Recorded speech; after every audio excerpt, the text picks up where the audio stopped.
আপনাদের সামনে আমি পড়ে শুনেছি। এতদিন কোনো নীতিমালা ছিল না।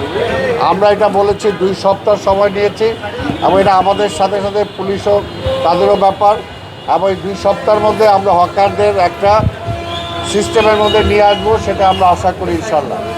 আর আপনি রিক্সার ব্যাপারে বলেছেন, রিক্সারও নীতিমালা আসছে, এবং সেই নীতিমালা অনুযায়ী আমরা এই যত্রতত্র রিক্সা যেভাবে চলে সেভাবে চলাচল করতে পারবে না।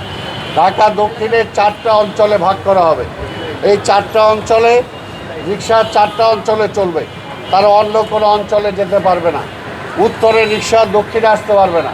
কেরানীগঞ্জ ড্যামরা রিক্সা ঢাকা শহরে ঢুকতে পারবে না। কাজে আমরা অঞ্চল ভিত্তিক ভাগ করে দেব। আর কিছু কিছু রাস্তা আছে, যে রাস্তাগুলোতে আমরা রিক্সা চলাচলের জন্য আমরা অনুপযোগী মনে করি, সেই জায়গায় রিক্সা চলাচল হবে না। অর্থাৎ এটা আমরা একটা সিস্টেম আনতে চাই, এবং আমাদের ই রিক্সা যেগুলো আছে সেই রিক্সার জন্য রেজিস্ট্রেশনের ব্যবস্থা আমরা করব।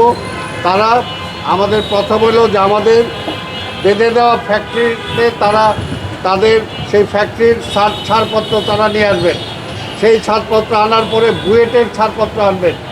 বুয়েটের ছাড়পত্র আনার পরে সিটি কর্পোরেশন তাদেরকে আমরা লাইসেন্স দেবো, পাশাপাশি ড্রাইভারেরও লাইসেন্স দিতে হবে। এটা এমন না যে আজকে আসলাম কালকেই ড্রাইভিং সিটে বসে রিক্সা নিয়ে নেমে যাবো, এটা হবে না। এটা আমরা শৃঙ্খলার মধ্যে আনার জন্য এই সিস্টেম আমরা ফলো করব। আমরা হকারটা এই 2 সপ্তাহের মধ্যে সেট আপ করে নেই, তারপরে আমরা রিক্সাটা ধরবো। এবং এই ব্যাপারেও আমরা রিক্সাওয়ালা ভাই যারা আছেন তাদের সহযোগিতা চাই, হকারদের সহযোগিতা চাই।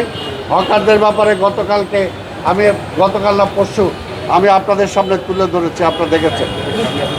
আরো কোনো কোয়েশ্চেন? Okay, thank you.